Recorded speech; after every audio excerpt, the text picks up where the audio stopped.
On the program, the countdown to a federal budget. NDP Leader Jagmeet Singh says don't expect an election out of it. He won't bring the Trudeau government down over the budget no matter what's in it. Two economists weigh in on what kind of an economic roadmap they're hoping for, what the priorities should be, and how much the government can predict faced with a third wave of the pandemic. All that on a day when the Ford government in Ontario tables its second COVID-19 budget. We'll look at the highlights of a big spending budget from a Conservative government. But we start with the speculation, the expectations, and the political maneuvering surrounding the first federal budget in 2 years, to be tabled by Finance Minister Chrystia Freeland on April 19th. In the minority parliament, it will take the support of at least one opposition party for the budget, a confidence matter, or else we'll be in an election. Joining me now is the leader of the federal NDP, Jagmeet Singh. Mr. Singh, thanks for joining us. Thank you so much. Pleasure to be here. Okay, 1 month ago, it was a Wednesday. It was after a caucus meeting, just like a Wednesday today. 1 month ago, you said that you strongly suspected that the Trudeau government was hoping to trigger an election and possibly on a confidence vote like the budget. You said, quote, "We are not going to trigger an election. That means any confidence vote, we will keep the government going," unquote. So today, 1 month later, where do you stand on this upcoming budget? Will you vote for it? Same position as before. Our goal is to make Parliament work for people. We were sent here with a minority government, and we are going to work to make sure Parliament delivers the help that people need. People need the vaccine right now, and we are going to continue to force and push this government to deliver the priority of getting everyone vaccinated. That is the number one goal. So does that mean you're giving carte blanche to the government? I mean, some people said a month ago when you said that you've sort of given up any, in political terms, negotiating position. Well, it's only negotiating if the other party doesn't want an election. If they want an election, there's really not much negotiating. So what we're up against is a lot of clear signals from the Liberal government, from Justin Trudeau, that he wants an election. And we are not going to give him one where he can blame the opposition. We're going to use our position, as we have throughout this pandemic, to fight for the help people need. We were able to double the amount of support to families through CERB. We were able to get help to students. We were able to bring in paid sick leave.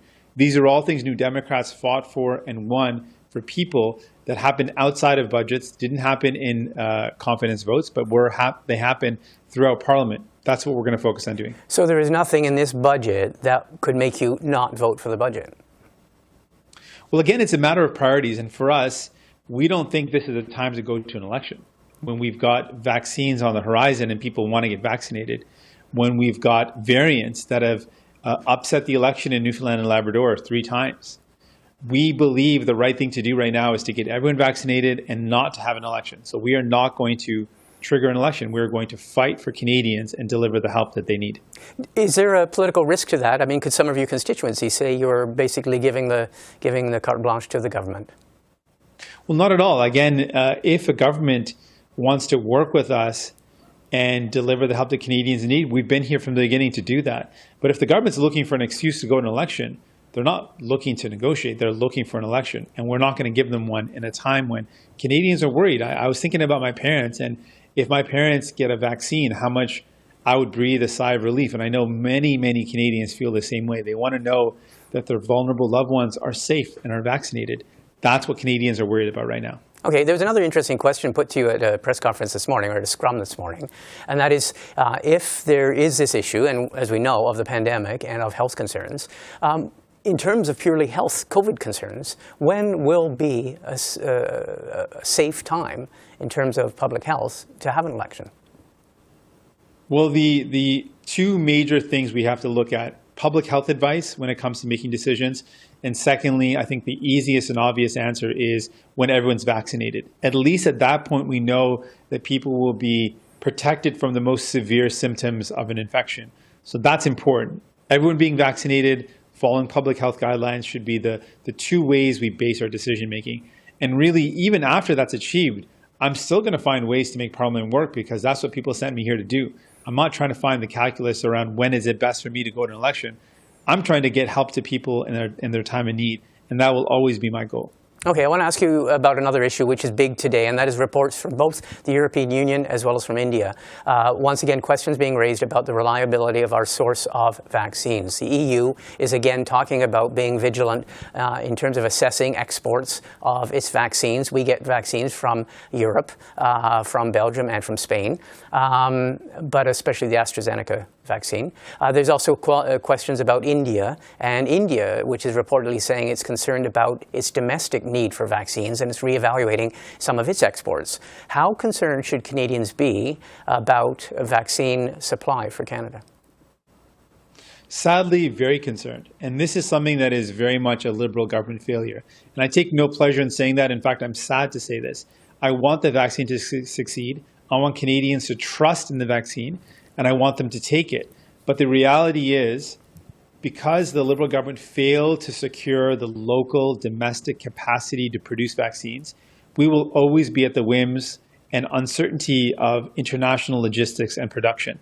That's why we called early in this pandemic for the capacity to not just make the vaccine and critical drugs locally, but also to own that the way we once did with Connaught Laboratories. We need a publicly owned, Canadians-owned capacity to produce vaccines. So we're never again in this position. And even still, we need to see the Liberal government move towards making sure we've got that capacity locally. Now, Mary Ng, the Minister of Small Business and International Trade, has said that all of her counterparts in the European Union, at the European Commission, the people she had spoken with the last time this came up from Europe, have assured her that Canada will not be affected, that the concern is mainly with Britain, with export quotas to Britain in terms of European vaccines. You're not, Suash, you're not comforted by those assurances, which proved true the last time around.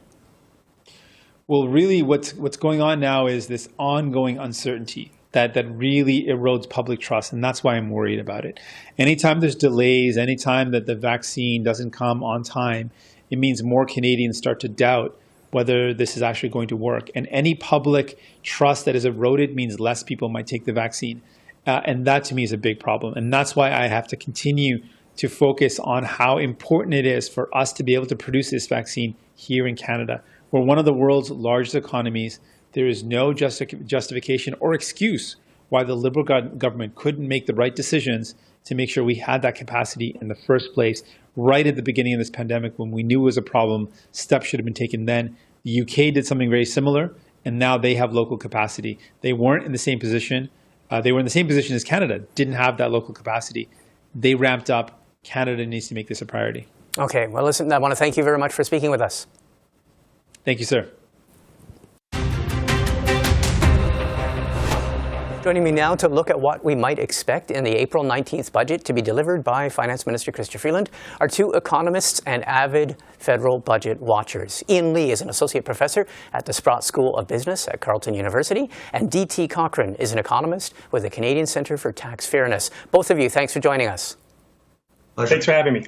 Okay, let's start with, in a nutshell, if there's one thing, we're all waiting for this budget, but if there's one thing that you think that Canadians need to see the most important thing that you hope to see in this budget, what would it be? Ian Lee. We have spent enormous, unprecedented amounts on income support for a year now, which was necessary. And I hope that the government announces a shift away from income support to investment in the economy, to get the economy going again, to get the economy moving again. Gargantuan amounts have been paid income support. That was a good thing. Now we've got to focus on revving up and getting the economy returning to growth, because the most efficient and successful anti-poverty strategy is ensuring high and full employment. Okay, D.T. Cochrane, if there's one thing that you're looking for the most keenly, what would it be? I'm going to somewhat disagree with Dr. Lee and say I want to see the maintenance of income support continued until we see the economy is in a situation where people have jobs to get back to. If we cut those supports too soon, then we risk allowing people to fall through the cracks. Okay, I want to, both of those are related to the level of debt that this government and this in this situation has incurred. We're looking at around $400 billion. at the beginning of this Liberal government, there was a commitment to get out of deficit in 3 years. That then changed, as we know, over the years to a commitment to a fiscal anchor of reducing the deficit as a proportion of the economy, the GDP. In her economic update last fall, Minister Freeland talked about establishing a fiscal guardrail. Do either of you know what that would be, have any suspicions of what that might be, or will we see any target for reducing debt and deficit? Ian Lee. This may be, the finance minister may be, engaging in a sort of a bit of a wordplay. I think that I'm hoping that they will introduce some kind of a fiscal anchor, fiscal guardrail. This is not a lockbox. It is a tool designed to guide federal spending. To your question, what will it look like? It could be debt to GDP, or it could be what former Governor David Dodge has suggested is interest as a percentage of GDP. In other words, a somewhat more flexible measure. But there's got to be some kind of a reference point that says, okay, we can go this far, but we really can't go beyond that without causing, increasing the risk to damage to the economy. Okay, DT Cochrane, even people who are calling for maintaining or even increasing support payments, are some of them nervous about the extent of the debt that we've run up and the deficits that we've run up? Do you think we'll see anything? And if so, what do you think it might be? I think we probably will see something, but I also think it's unnecessary. Much of the discourse in this country about deficits and debt is based on a misunderstanding of the federal government as being like a household, and so having to balance its expenditures and its revenues. But I don't know about you, but I don't have my own bank. The federal government has its own bank. It can create all the financial resources that it needs. And so the federal debt does not mean the same thing for the government that it means for us. Does that mean it can spend all that it wants? No. The concern becomes, what will all of the money that it spends into existence do once it's in the economy? So the concern will become, do we start having inflation that looks like it's going to feed upon itself and push us into an inflationary cycle?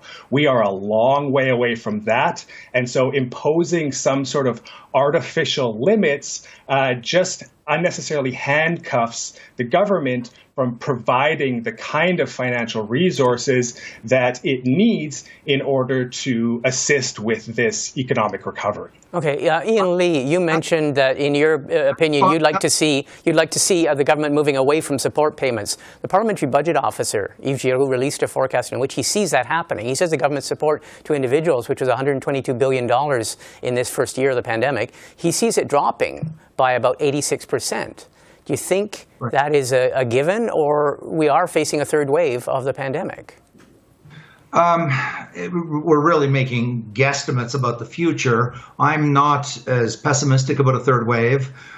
We've had a huge influx of the vaccines, and I believe, and I think many do, that the higher the number of people, of Canadians vaccinated, the lower and lower the probability of a third wave. Okay. In fact, that's what's holding us back from spending and going out, because we're socially isolating. Millions of us, I'm one of them, don't go out and aren't spending anywhere near as much money. And so to get the economy going, we have to get people vaccinated to get it going. But Martin, if I could just respond very quickly to DT, because he made a couple of points that I would agree in an ideal theoretical world. He said the government of Canada is not a household. It has a printing press. It does. The central bank. And if the government of Canada lived all by itself and didn't have any other obligations, that would be true. The problem is it isn't true. We know that the 10 provincial governments are in very serious situation. The Parliamentary Budget Office has said that they are unsustainable in the medium term. We know that the bond markets will not buy the bonds of Newfoundland and Labrador, the government of Newfoundland and Labrador. And we know that if a province literally cannot pay its bills for its teachers and its nurses and so forth, that they will be going to the government of Canada, and the government of Canada will backstop them. And that's not to mention all the universities in this country, the municipalities who have already said they're deeply indebted, and none of these institutions have a printing press called a Bank of Canada. No university in Canada has a printing press. No provincial government has a central bank, no hospitals, no municipalities. Okay. And so problem's not the federal government. The problem is the liabilities that they are implicitly responsible for amongst all those institutions in Canada with huge deficits that do not have a printing press. Okay, DT Cochrane, my question, and it's a bit of the same question I asked to Ian Lee, and that is one of the reasons the government gave for not producing a budget was that conditions can change. We are facing, at least the health experts tell us, a third wave, even with the vaccines arriving. Do you think a lot of the assumptions are, or is this budget process a very risky one given the context that we're in? No, there was no excuse for the government not to produce a budget. I get that we were in a pandemic. It was this incredibly uncertain situation. So they could have produced a budget that spelled out the high degree of uncertainty, but could have also reassured Canadians that we are here, we're equipped, we're going to do what we need to support you, to support our communities, to support businesses as we deal with this pandemic, while recognizing that things can go in a lot of different directions. And unfortunately, we're still in this situation of uncertainty. I'm an economist. We tend to have huge egos, but I won't pretend to be an epidemiologist. I don't know exactly where this third wave might be going. We have new variants. Yes, I'm excited and hopeful for the vaccine, but there's still incredible uncertainty. And uncertainty for business means investment is unlikely to quickly follow, even when we feel we're out of the pandemic. So as long as that is the situation and we don't have an accurate map of what our economy actually looks like at the moment, we need the federal government to be in there backstopping all Canadians with the financial supports that they need, which will then flow through the rest of the economy to make sure that it doesn't seize up. Okay, on that note, something tells me we'll be talking about this again, and we will watch with interest as we await April 19th. Thank you, both of you, DT Cochrane and Ian Lee. Thanks for joining us. Thank you very much for having me. Thank you. The Conservative government of Doug Ford tabled its second Ontario budget of the pandemic today. Finance Minister Peter Bethlenfalvy announced that this year's provincial deficit will come in at $33.1 billion. Now that's down from last year's record deficit, but the Conservative government says Ontario won't see the books balanced until the end of the decade. The Finance Minister says his government will continue to spend what it must to keep Ontarians safe during the pandemic. This level of debt, as I've said, is not sustainable in the long term. With lower interest rates right now, it's very manageable. And the best thing we can do is get everyone vaccinated in this province and then reopen the economy. And I'm really betting on the people of Ontario that we'll grow our economy when we get to the other side of this pandemic and create jobs like we were doing before the pandemic, and we most surely will do after. If it were an NDP budget, we would be investing more urgently, not only in PSWs and nurses and other workers for long-term care, but we'd be making sure that they all had decent wages, that they had good working conditions, that they had good benefits, that they had full-time work. These are all things that we've been calling for a very long time, and Mr. Ford seems to have forgotten that these are the big issues in long-term care and have been for a long time. Joining me now to look at the Ontario budget and the possible repercussions are Robert Benzie. He is the Queen's Park Bureau Chief for the Toronto Star, and Laura Stone is a Queen's Park reporter for the Globe and Mail. Both of you, welcome on this very busy day. I want to start with what stands out for you in this budget. Let's start with you, Robert. Well, I think the biggest thing was that there's a sense that that a Conservative government in Ontario is willing to be awash in red ink for the rest of the decade. I mean, they're really not projecting to balance the books until 2029-30, which is 2 elections away from now. So there are fiscal Conservatives in this party who will not be happy about that. Okay, Laura, what stands out for you? Well, I think so as well. The degree to which this government is spending and for how long. They're not in a rush to get those deficits under control. And for someone who's known as a fiscal hawk, like Finance Minister Peter Bethlenfalvy, I think that must be very, very difficult for him. I mean, this is the reason why he got into politics. But here we have the government spending billions and billions of dollars on everything from hospitals to long-term care. And so clearly this government has had to pivot very quickly and very dramatically from what they were elected to do, and really change the front that they present to the public as a result of this pandemic. It's interesting because I think we're hearing the echoes of that across the country with the Alberta governments, the Saskatchewan governments, a lot of other governments of conservative stripe, and being, they, as you say, use the term pivot, Laura, having to adapt to this pandemic reality. I want to look at something that was watched for a lot in Ontario, but also outside of the borders. And that is, people were wondering whether the Conservative government of Doug Ford was going to bring in this much requested provincial paid sick leave. The feds offered some money for that. We didn't see it. Robert. Yeah, I mean, that was a surprise in the sense that they had telegraphed a little bit that they might move on it. They were taking a lot of heat, but they're not going to supplement the federal program, which pays $500 a week, actually $450 after they take $50 off in taxes. There's been a lot of pressure on the Tories here to bolster that program because, the problem with paid sick leave is that if you don't have it, people are going to work. And if they have COVID-19 and they have to go to work to get paid, you're going to spread COVID-19. But the Tories did not move on that. And I think they're going to continue to face some political questions from their critics in the Liberals and the New Democrats and the Greens for not acting. I was going to say, Laura, what do you make of that? I mean, are they going to pay a cost to that? Because that was one of the things that all of our eyes have been open to the need for as generous and easily accessible as possible paid sick leave. I think that the government here erred on the side of the business community. This is not something that small businesses, for instance, would have supported, or most of them. We know that there are some who did, especially if it was the government that would be paying for it.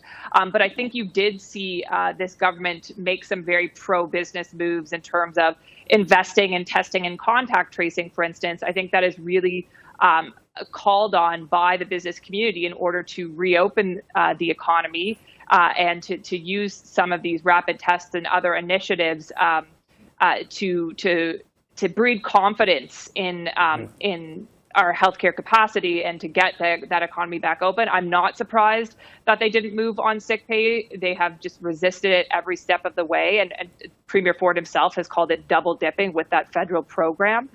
But I do think that was a nod to business owners and business community that they were not going to do that. Okay, one of the things across the country that we've been watching, and obviously that has been the tragedy of long-term care homes and the costs that we've suffered in terms of losses of Canadians in long-term care homes. There's been pressure from the federal government and pressure for the federal government to intervene. It's not to date. The Ontario government, the Ford government, says it's addressing the decline and it's turning around the decline and the crisis in long-term care. Robert.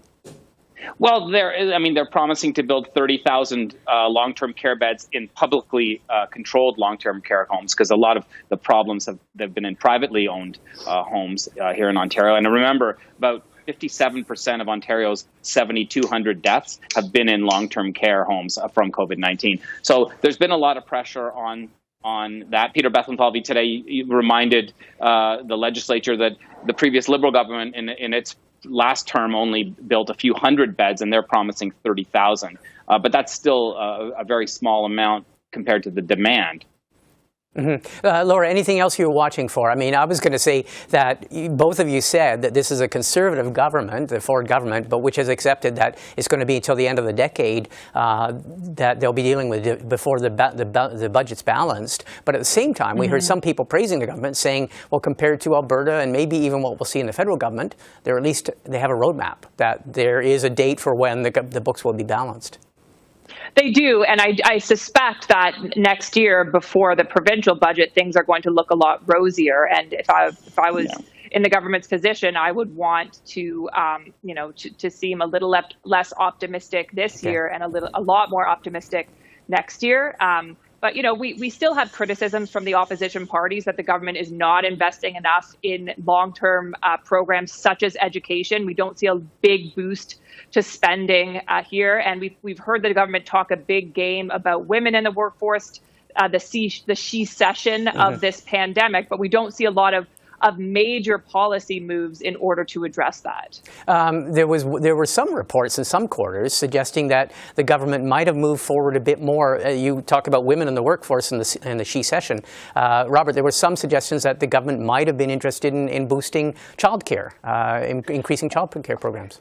Yeah, Peter Bethlenfalvey's his former chief of staff, wrote an op-ed in my newspaper earlier this week that said that had people like Laura and me thinking, well, maybe they're going to do something, talking about universal childcare. Of course, there was nothing of the sort in the legislature, in the budget rather, about this. In fact, the only thing they really did was boost a tax credit for the so-called CARE credit has been boosted temporarily by 20%. So it's a few $100s that parents can apply toward their child care. There is a baby bonus check, though, in this. Every family with a kid up to grade 12 will get $400. And it used to be a $200 check and only until age 12. So they've expanded that program, the baby bonus program, for another year. In terms of social or health spending, did the Ford government find anywhere to cut? Well, that depends who you ask. Yeah. The NDP is accusing them. The NDP is accusing them of making cuts because program spending will decline next year, but that includes COVID spending. So, I think the public knows that these kinds of billions of dollars of boosts in COVID type initiatives are not permanent spending, but we also know that this pandemic is not over and that there are going to be lingering effects from it. So, the opposition parties are often criticizing the government for not increasing, health or education spending in line with inflation. And I think we're going to hear a lot from both the Liberals and the Conservatives along those lines, that the government is not investing enough in long-term infrastructure for those very important programs. Mm-hmm. Robert, in the last 10 seconds, how do you think this will be remembered then? How will this be weighed out, this budget?